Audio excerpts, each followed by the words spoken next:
Hello and welcome everyone to our annual keynote on addressing inequality, the future of planning in one of the UK's fastest growing cities. This event is part of the RTPI Online Series 2020 and brought by the RTPI Yorkshire. My name is Philipp Tschavoll-Selenko and I'm chair of the RTPI Yorkshire. We are very pleased to welcome you all to this special event where we are joined by Councillor Lisa Mulherin. Lisa is Executive Board Member for Climate Change, Transport and Sustainable Development at Leeds City Council. She's a member of the Labour Party and as such represents Arsley and Robin Hood Ward. Before she became Executive Board Member for Climate Change, Transport and Sustainable Development in 2019, she served as Executive Member for Children and Families from 2016 to 2019 and was Executive Member for Health and Wellbeing, Adult Social Care and Sport from 2015 to 2016. Lisa had different roles regarding health and wellbeing in the past few years. Just to note before we start, this session will last for 60 minutes. Councillor Mulherin will give this year's annual keynote, which will be followed by a question and answer session. If you allow, I will ask Lisa a couple of questions right after she has finished, but please don't hesitate to submit your questions in the chat section on the right-hand side. We will collect all questions and we will do our best to get to as many as possible. Please do get involved on Twitter and follow us on @RTPI_Yorks. But now over to Lisa. Thank you very much, Philip. I'm going to switch my camera off while I do the presentation. I'm having a few bandwidth problems at the moment on my broadband. Yeah. So, right, I will do the same. Can you see my screen? Yes. That's great. Okay. Right. So, as Philip has told you, my name is Lisa Mulherin. I am a Leeds City Councillor. I'm currently the Executive Board Member for Climate Change, Transport and Sustainable Development at Leeds City Council. I've held this role since May 2019. I'm very proud of the progress that's been made by all of the staff in my portfolio, especially during the current pandemic. So I think it's essential that everyone can benefit from the transformation of our city in line with our best council ambitions and the three priorities that we have in that, which are to ensure that there is inclusive growth, that everybody in the city benefits, that we have a health and wellbeing strategy for the city, which ensures that people, all of our citizens of all ages, improve their health and wellbeing, but those who are the poorest improve their health the fastest, and our commitment to tackle the climate emergency. And in March 2019, we declared a climate emergency in Leeds with the aim to become net zero by 2030. So to put that into some perspective, here is a map of Leeds. The deep blue area in the kind of just off centre is the city centre of Leeds. Leeds has a growing population of just under 800,000 people. The district includes the city centre, then the grey area around that, which is the sort of urban core, and then we have in the pink areas. Sorry to interrupt. We can't hear me. No. We can't see the map. Have you clicked? Oh. I think we're still on your first slide. I have. All right. I've moved on to the second slide. I don't know why that's not moved on. It's on my screen. It's moved on. Unless there's a delay.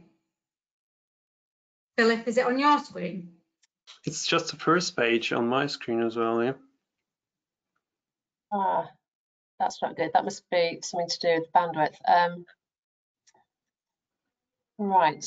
Not sure what we do about that. You have actually slides, don't you, Sarah? I do, yeah. If you just bear with me and I'll get the slides up. That might be the best. No, it's fine. I'll just do that. Sorry. Apologies, everyone. You should be able to see a map of Leeds with that shows the city centre core and then around that the inner city area and suburbs of Leeds, with on the outskirts then the market towns that make up the district of Leeds, with villages and rural areas in between. That's great. Can you see that now? Can everybody see that? Everybody see that now? You can see it now, yeah? Oh, I'll just go from the... That's great.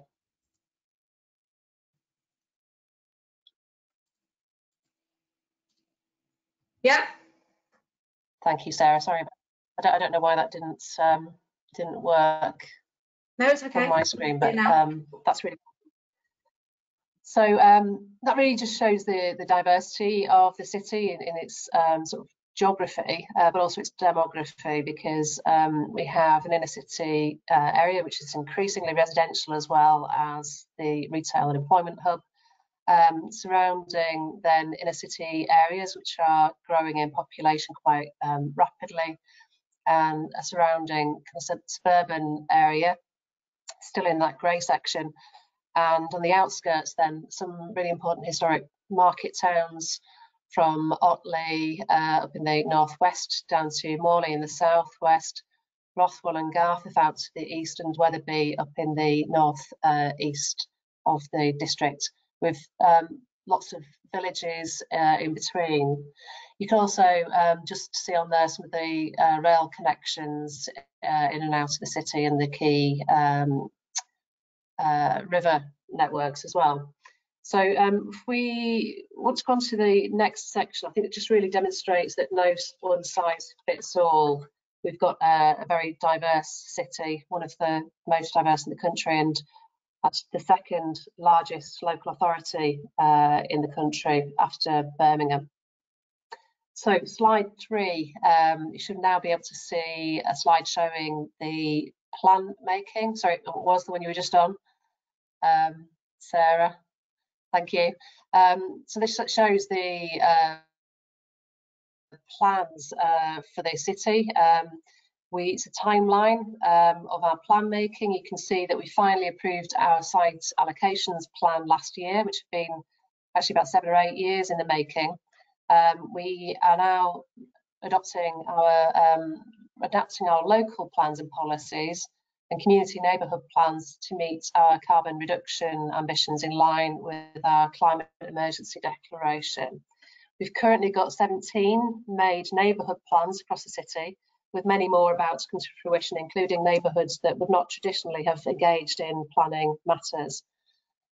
You can also see on that page the ambitious housing target we have for the city of 52,000 new homes over the plan period up to 2033. And that splits into around 2,347 homes per annum, with roughly half of that being classed as affordable housing. And if we could go on to the next slide, please, Sarah.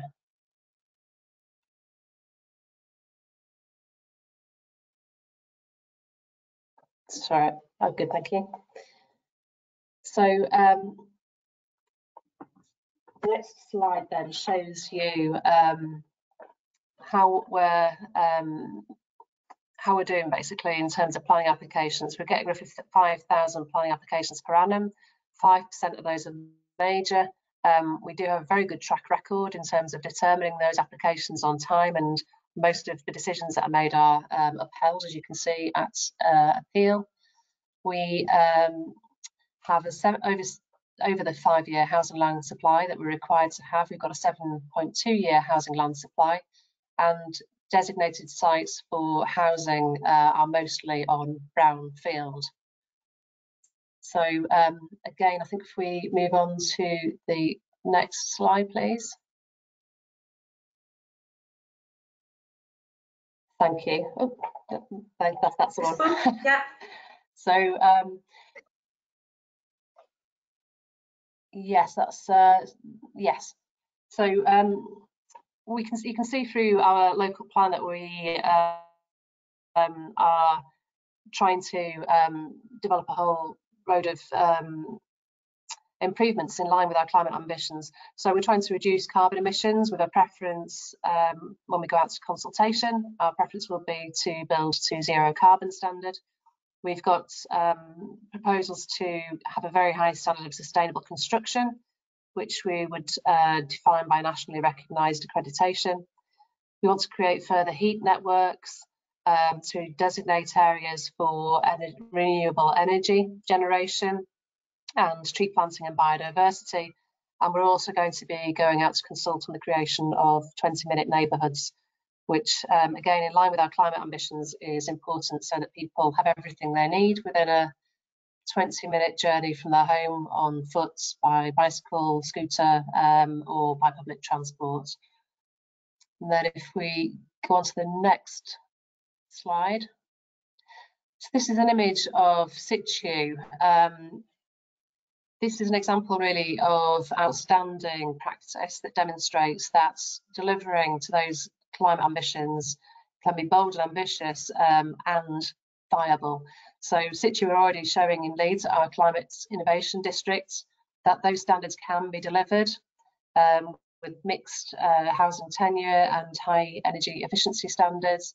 It has very little parking space on the developments and no roads through it, and a school being developed within walking distance of those new houses as well.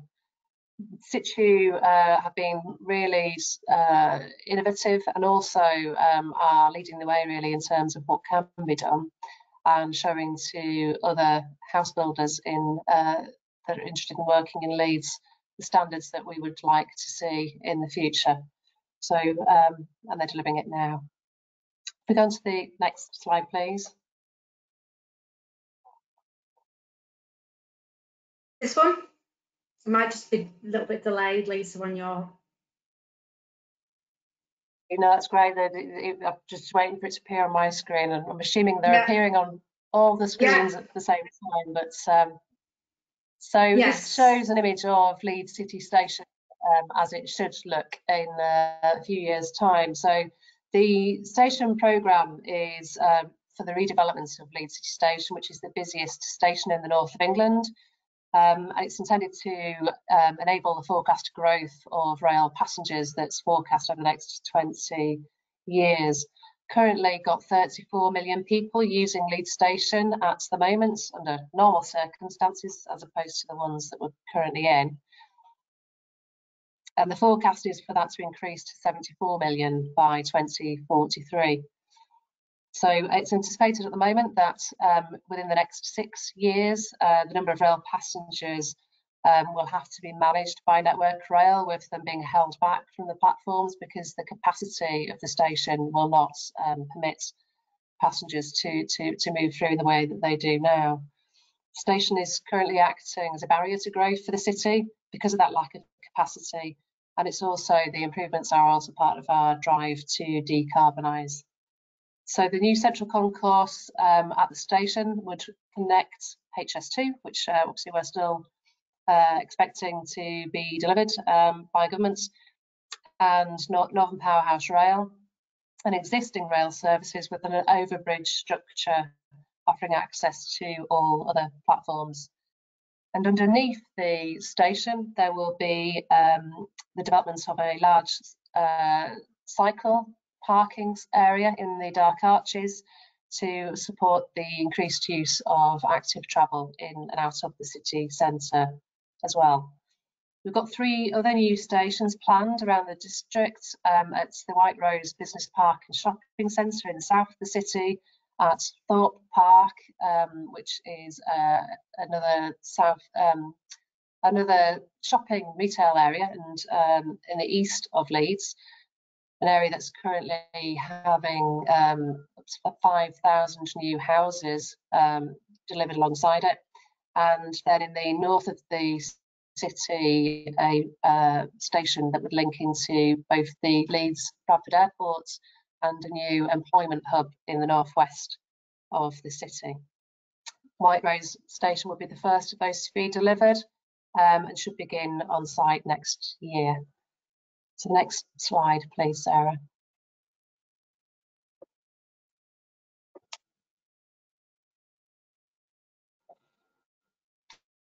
Thank you.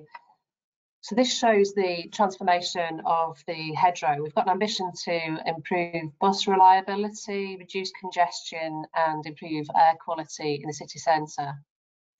This has been delivered through a partnership of Leeds City Council, West Yorkshire Combined Authority and bus operators, which is known as Connecting Leeds, investing in public transport, including new low emission buses, which will be serving our communities.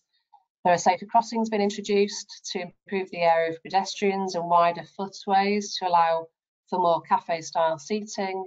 And as you can see, much greener townscape there as well, complementing forthcoming plans that the city has to pedestrianise Cllr Street, which are now underway at the other end of the Headrow, and to enhance the historic townscape of Briggate. The first 9 shipping container-sized tree pits have now been dug in preparation for the first semi-mature trees to be planted very soon along the Headrow. And in total, there'll be a net gain of over 30 trees on the Headrow scheme alone. Would you like to move on to the next slide? So this shows the city square area, which is the gateway to the city that's experienced by certainly visitors arriving from Leeds City Station. It's the area that the station and the Queen's Hotel open out onto and is currently very heavily dominated by motor vehicle traffic. We've just recently gone out to a REBA-led design competition for the future redesign of City Square. And last week, a design brief for that was approved by the Council's Executive Board. The proposals will take a through traffic out of City Square. There will still continue to be a route through for buses and taxis along the north of City Square, but otherwise we're trying to create a much more pedestrian, child and age-friendly space that will be a much improved public realm and a better introduction to the city for those arriving for the first time. If we could go on to the next slide, please.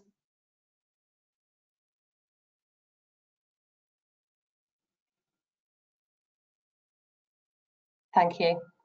So for those who know Leeds and those who don't, one of the key things that we have missing is a mass transit system. So West Yorkshire Combined Authority have ambitions to introduce the first corridors of a mass transit system and have those in place alongside the opening of HS2 in Leeds by 2033. At the moment, we have been focusing on improving the public transport system that we have with the 3 rail stations that I mentioned earlier and improved bus connectivity. So along this slide, you can see at the north, at the top of the screen, the Corn Exchange area, obviously the heart of the retail in the city in the Victorian period.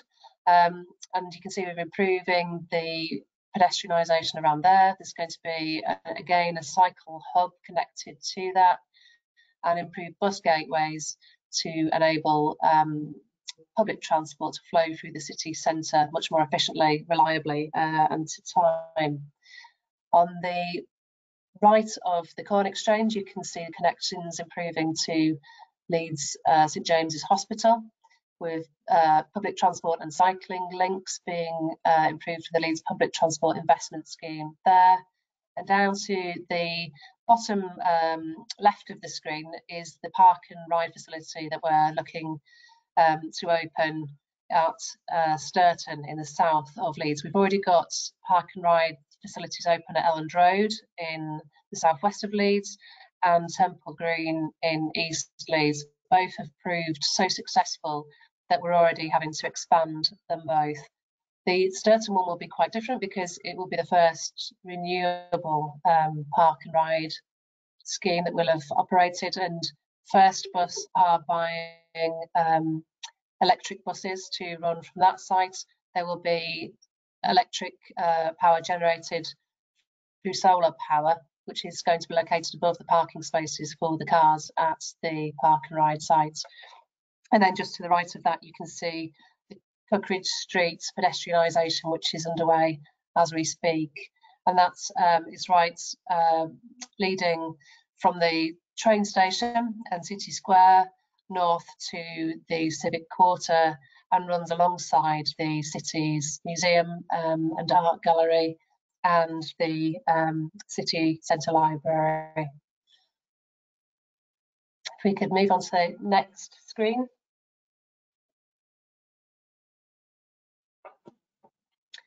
This screen shows the commitment from our partners in the bus operators. We've had, as you may be aware, plans to introduce a clean air zone in Leeds. Joint Council and Government review found that Leeds is predicted to be comfortably below the 40 milligrams legal limits on nitrogen dioxide and would remain compliant in the future. So we weren't able to introduce the CAS scheme as planned. But in preparation for the clean air zone, our bus partners had invested in cleaner vehicles. We've got lots of ultra low emission vehicles already operating, which have seen significant improvements in air quality along some of our key corridors in Leeds. And they recently began operating their first electric buses on one of the key routes in and out of the city from the east. And as I said earlier, the Sturton Park and Ride will also be seeing the introduction of electric buses in and out of the city from that park and ride scheme when it's completed. So we need to understand the need to phase out the sale of new petrol, diesel and hybrid vehicles. Of course, government brought that forward recently and we welcome that. And we also welcome the investment of key partners to introduce electric vehicles for those significant movements of people and goods around the city that will need to continue until alongside the mass transit system when we finally get that in place. If we could move on to the next slide, please. So the council is trying to lead the way as an employer itself. We have the largest electric vehicle fleet in the country. Our bus partners have estimated that with the electric buses they have in place already, they'll be saving 45 tonnes of carbon per vehicle each year. And we have been supporting not only our own employees to use electric vehicles, but also have a loan scheme for other businesses to be able to try electric cars, vans and e-cargo bikes for a period of up to 2 months. We know it's really difficult for businesses, particularly at the present time, given the pressures that the pandemic has placed on their business plans. But we have these options, these opportunities in place for them beforehand, and we hope that they will continue to take them up. They've proved very, very popular. And we know that those businesses are going to be having to make the switch in time with the government phasing out of petrol and diesel vehicles. So being able to give them the chance to try before they buy is really important to us. Could move on to the next slide, please.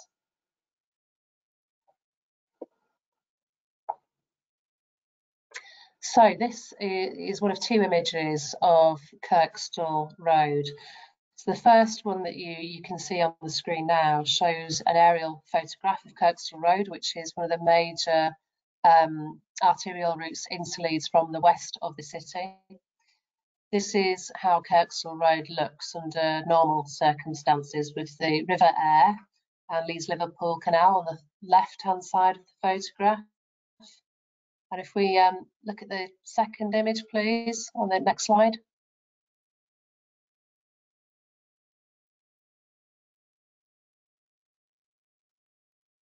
Thank you. So this shows the same section of Kirkstall Road under water following the 2015 Boxing Day floods.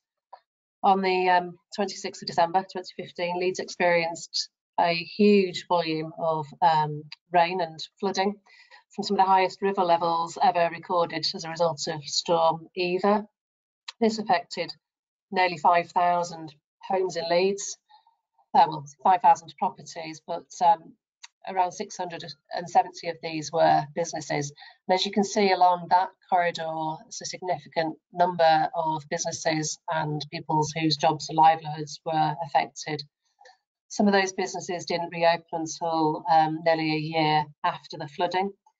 The river air was at a high of 2.96 metres at that time, when it normally, at this point on its flow, is about 0.9 metres in height. The direct cost for the city was around £36.8 million, taking the impacts of climate change, as you can see, is very much a local issue for us as well as a global issue. As you can tell from the impacts of these two images, and we've made significant investments locally. Can you move on to the next slide? With flood alleviation schemes, using funding from central government, but also funding that we have put in place ourselves. So this screen shows both the flood risk areas for the city, but also energy opportunities. And there's references on here to the homes that are already connected to the district's heating network. So the Leeds Pipe District Heating Network is a £35 million scheme connecting homes and businesses across the city with lower carbon, low cost heat and hot water. That's generated from the energy from waste plants, which is diverting the waste that hasn't been recycled that would have otherwise gone to landfill. We've got 16.5 kilometres of underground district heating pipes that have already been installed, and these are estimated to reduce carbon emissions by up to 11,000 tonnes per annum. The network will connect nearly 2,000 council homes, and it's estimated that tenants' fuel bills will fall by between 10 and 15%. So this is going to connect a number of businesses in the city and public sector partners as well. Leeds Playhouse is already connected to the district's heating network, and the main council buildings in the city centre are being connected to it at the moment. It will lead to substantial carbon reductions, and also using this heat source will decrease the level of pollutants in the city as well, because when we're introducing the district heating to those council homes, it's removing old domestic boilers, which have obviously emissions both of carbon and particulate matter and nitrogen dioxide. The majority of the funding for the district heating schemes was provided by the council, with £4 million from support from the West Yorkshire Combined Authority and £6 million from the European Regional Development Fund. Can you move on to the next slide, please?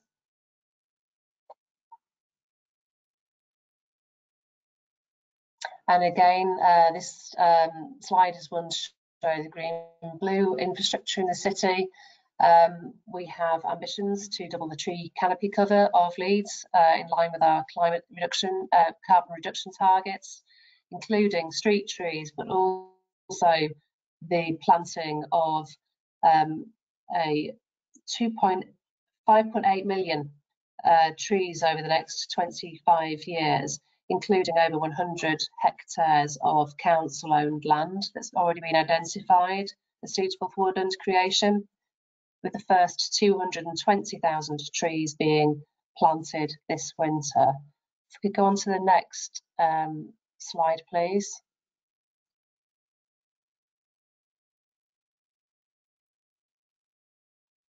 Thank you. So those trees are currently being grown in our own council nursery, which is known as the Aerium. We have those trees ready for planting this year, the first 220,000. You can see the saplings there. And we are also at the moment engaged in an activity with citizens across Leeds in our parks and green spaces, where we've been having a woodland creation initiative with boxes for people to collect acorns beech nuts, chestnuts and conkers that we collect and will be planting for future planting in the area for development for future years of tree planting. This forms part of our ambitious programme to make Leeds carbon neutral by 2030, and the trees planted as part of this initiative will count towards the White Rose Forest, which is a joint West Yorkshire local authority venture to double tree cover. We move on to the final slide. Thank you.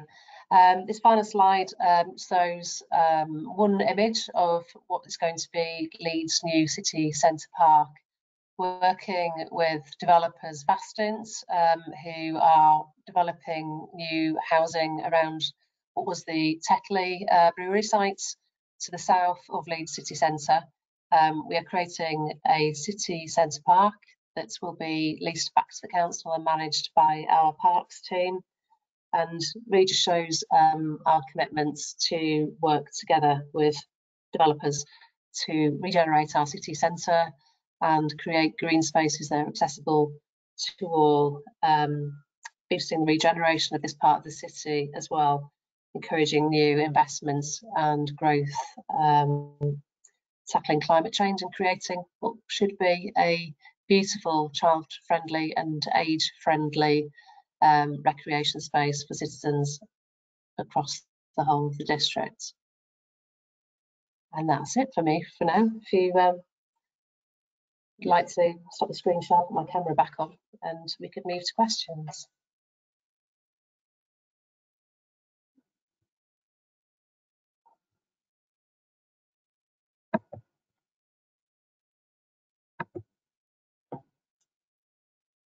Okay. Philipp, Okay, I can't hear anybody. I hope you can hear me. Yeah, we can hear you fine. I'll just wait for Philipp to come back and we'll take the questions. The screen with no audio. Just turning on my camera, just a second. Yep, here I am. It was frozen. Wow, that's what's happened. Thank you, Lisa, very much for your insightful talk. Thank you very much for delivering this keynote this year. You've touched on quite a few different topics, and I think that's really good because that opens up quite a lot of questions as well and gives a chance for our attendees to ask different questions. So please don't hesitate to ask questions. Just use the panel on the right-hand side on your screen and type in questions there. I'm starting off to ask one or two questions about housing delivery and sustainable development in Leeds. Lisa, you've said that, or you showed basically how many new houses, new homes Leeds City Council will deliver in the next few years. I think you said 52,000 new homes, of which 50% are affordable homes. So these are quite impressive figures, I would say. Looking back a little bit the last few years, I think there's a recognition that Leeds City Council has been able to make a big contribution to direct provision of social housing. May I ask, how was that achieved? And did Leeds City Council spend some capital receipts, and were they backed by the government? So you'd need to be asking my council Cooper for the detail in terms of council housing delivery, but we obviously have the ability to borrow at very reasonable rates, more reasonable rates before the government changed the rules slightly last year. But we have a combination of using the tenants fund their own money through the housing renewable funding and public sector borrowing, being able to invest in council housing. Okay, I see, yeah. May I ask, is Leeds City Council working together with regional housing associations to deliver more affordable homes and also socially rented houses throughout the urban area? Yes, so every one of our commercial developments has a proportion of housing association properties that they're required to build alongside. So we're working with recognised social landlords to deliver those schemes, but it's a proportion depending on where in the city those new housing developments are built. The proportion of housing association contributions is proportionate to the area in which the housing is being built. If that makes sense. It does. Staying with housing, we have got quite specific questions about the development in Wetherby. I'm not sure if you're aware of that, so please raise your hand if not. David Howard is asking, how do you reconcile the climate emergency plan with the approval in Wetherby of a major development that can only be accessed by car due to no suitable public transport? This development has been approved since the declaration of the climate emergency, and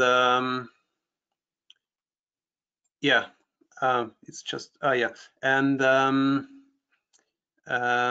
despite significant opposition, is it the case that basically he's asking, is it the case that moving the climate problem away from the city centre basically? No, far from it. And when I showed the slide that shows the proportion of new housing delivery, most of it is on brownfield sites. And actually, the vast majority of the new housing delivery has been in that inner urban core. So areas like Wetherby have had to make a contribution to the housing supply, as indeed have areas like my own ward. I represent an area of villages to the south of Leeds, between two of those outlying market towns. So I'm very well aware of the pressures on local communities and how unpopular some of those outlying housing allocation sites are. The one that's been most popular in my ward wasn't a greenbelt site.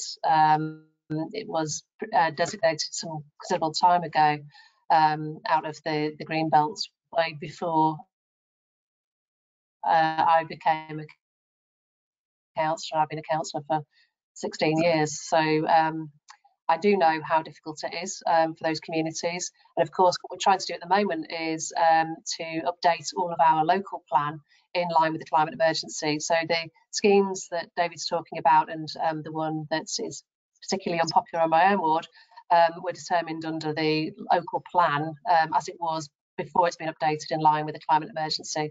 And of course, we've also got national planning policies that need to be updated in line even with the government's own targets around the climate emergency, which are 20 years more distant than ours in terms of their ambitions to be net zero. So I do understand where David's coming from. The public transport was a particular issue in the controversial scheme in my ward. And as a result of pushback, we've managed to get some improvements in public transport. It's not a mass transit system, as I said earlier.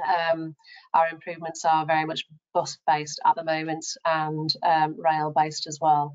So that's, I'm afraid, where we're at the moment. But there are plans to obviously deliver a mass transit system across the West Yorkshire Combined Authority area, with a series of routes having been prioritised for delivery of that. Okay, I've got another question from Phil Crabtree. He's asking, would you like to say a bit more about tackling food poverty and retrofitting the housing stock?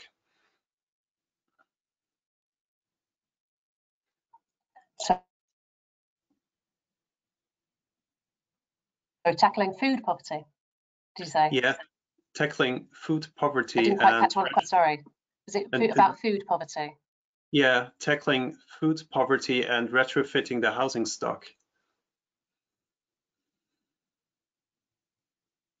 Okay, so Leeds, in terms of retrofitting the housing stock, has a huge proportion of its existing housing, which is pre-1920s. So we have a lot of properties that are either single skim brick, don't have the opportunity for cavity wall insulation. Much of it in the private rented sector as well, and of that era of housing is either private rented or owner occupied. And we've done some really significant work in two areas of the city in terms of retrofitting and improving the impact that that can have.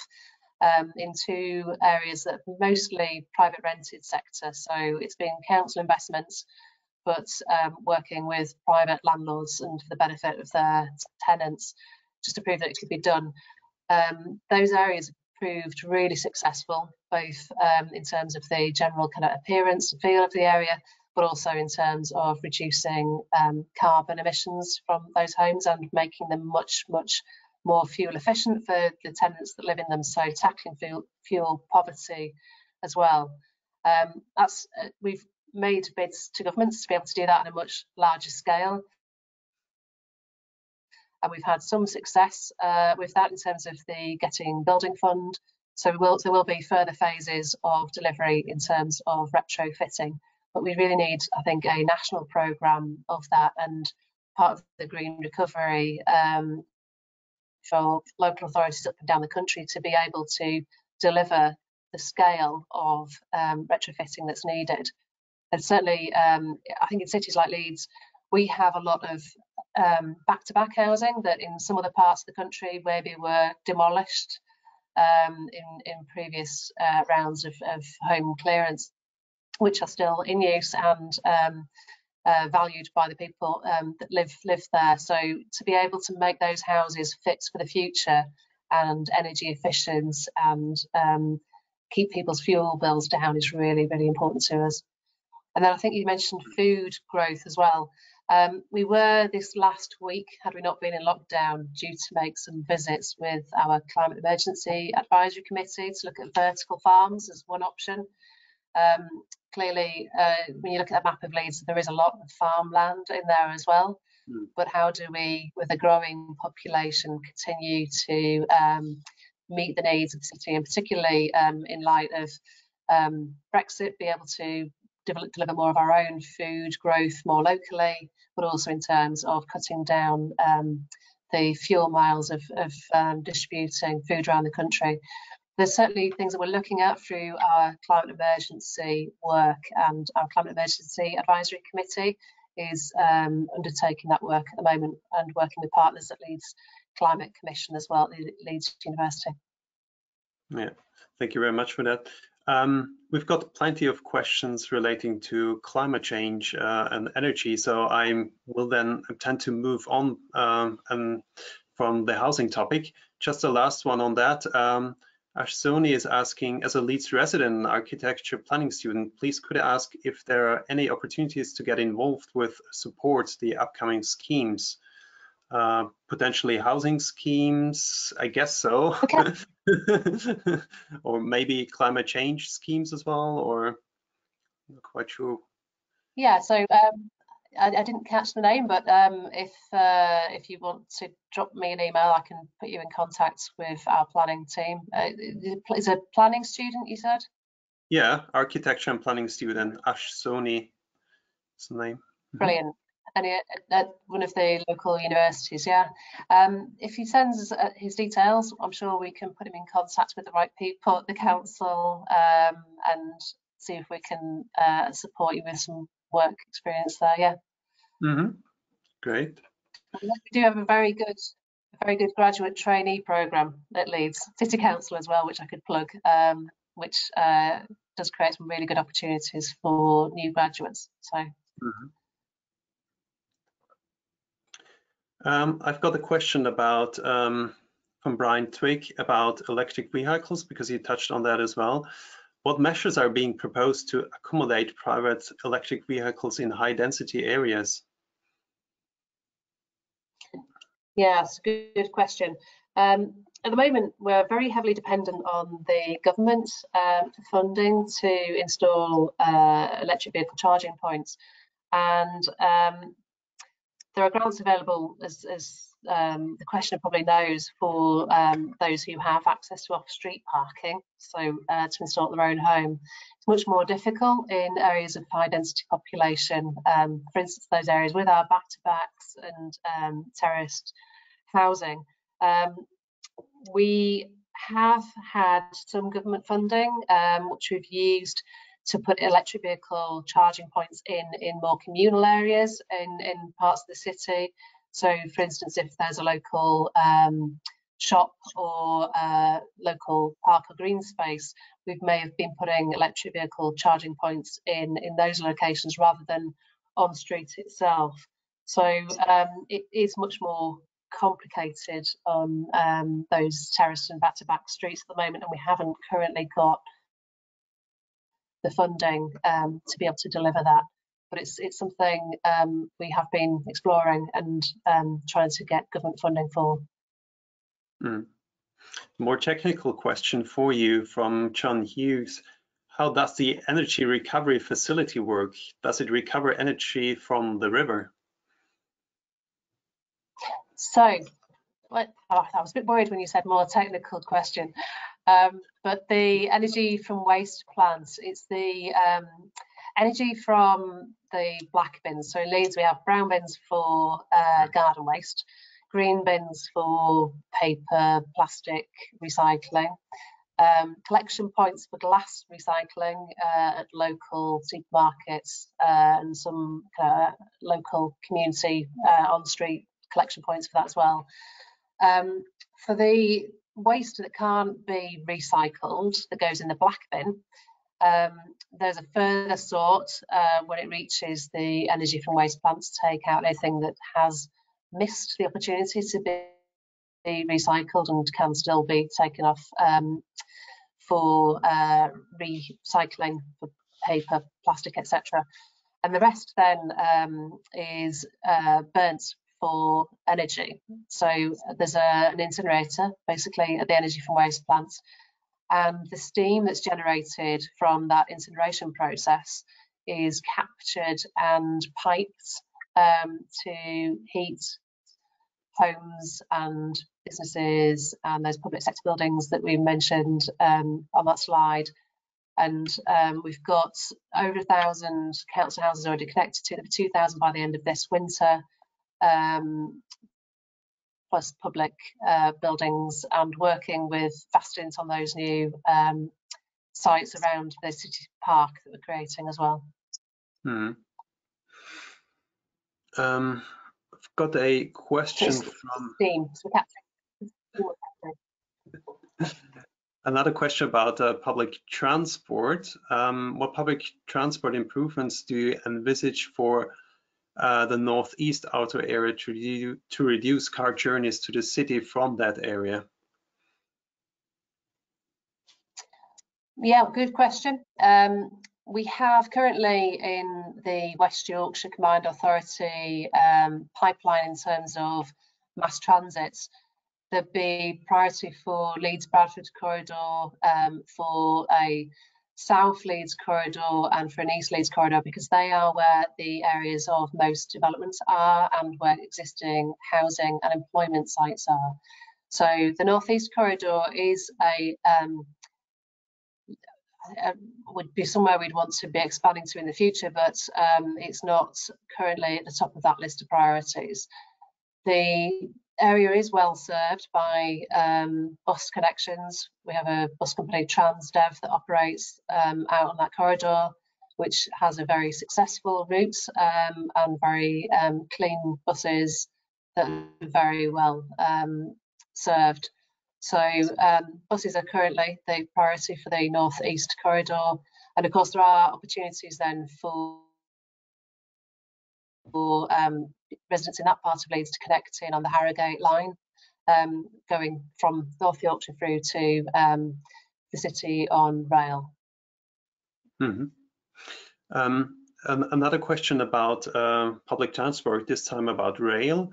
Sarah Lowe is asking, what is the latest in terms of Northern Powerhouse Rail?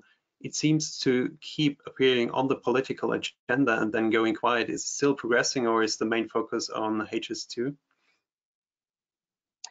The focus is very much on both. HS2, obviously, we're hoping we'll hear commitments from the Chancellor today in his announcements. You can't have either or, they're both interdependent. The HS2 line would actually free up local rail provision for Leeds City residents to commute and free up capacity on our local rail network. And of course, Northern Powerhouse Rail is that key to connecting the main employment hubs, cities across the north of England. So we need both, not one or the other, and we're still committed to both. We hope the government remains committed to both as well. Mm-hmm. There was another question from David Howard on yeah, we're coming to that right afterwards. I've got another question about the Northern Powerhouse, still about public transport. Public transport shuttle bus service to Manchester, etc. Are there, or yeah, any other plans? Could you expand a bit on that? Shuttle bus services to Manchester. Yeah, it was mentioned. Yeah, there.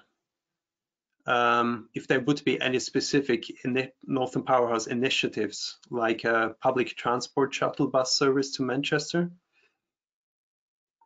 Well, the emphasis would be very much on rail connections to Manchester rather than bus connections.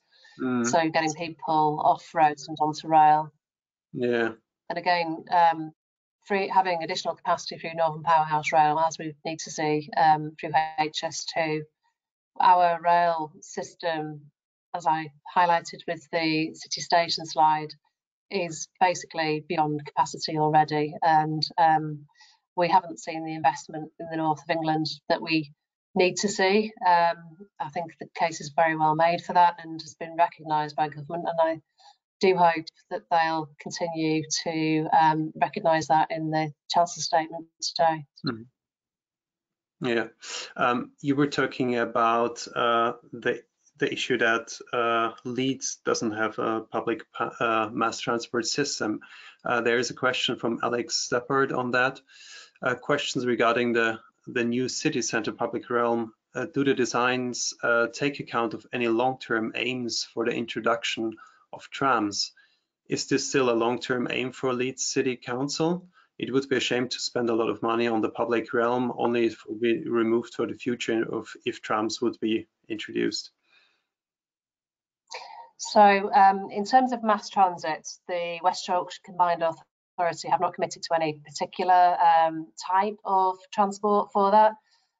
So trams are one option of many. The routes that they're prioritising would take vehicles off the road and get people onto a mass transit system of one sort or another in and out of the city, connecting us with neighbouring areas in Bradford and Wakefield and so on. They wouldn't disrupt the investment that we've made now in terms of public realm.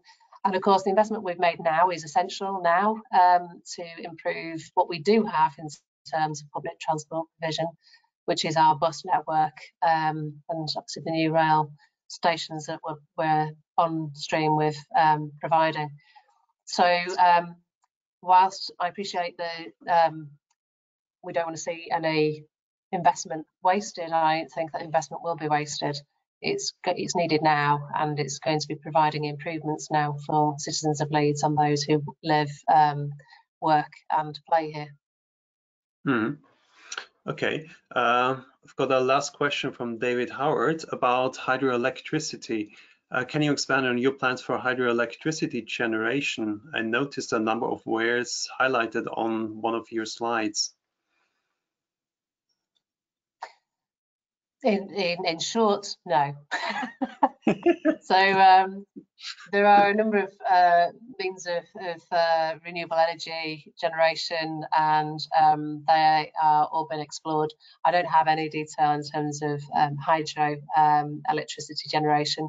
What we have been using the weirs for is very much to manage the flow of the river in line with the flooding issues that we've experienced. So we've had major investment in infrastructure improvements, both along the river banks to stop them from overflowing, but also managing that flow. We've got a number of controllable weirs that we can raise and lower to enable the river to flow safely without flooding in most of the kind of case examples we could see now for flooding of the river in the next coming years. We've also got, alongside that, natural flood management with significant tree planting taking place upstream. But that's, I think, probably a lot of the ways that you might have seen on that were to do with flood management rather than any hard and fast plans in terms of hydroelectricity generation. Now the really last question from Esmond Sage. He reminded me that if you could say a bit more about why being under the maximum allowable air pollutants prevented the clean air scheme. Was it a political problem or a procedural one or other?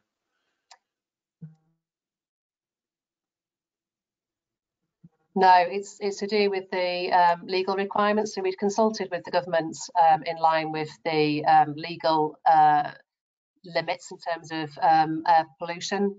Now, the fact that we haven't introduced a clean air zone doesn't mean that we're not committed to tackling air quality and improving air quality in the city.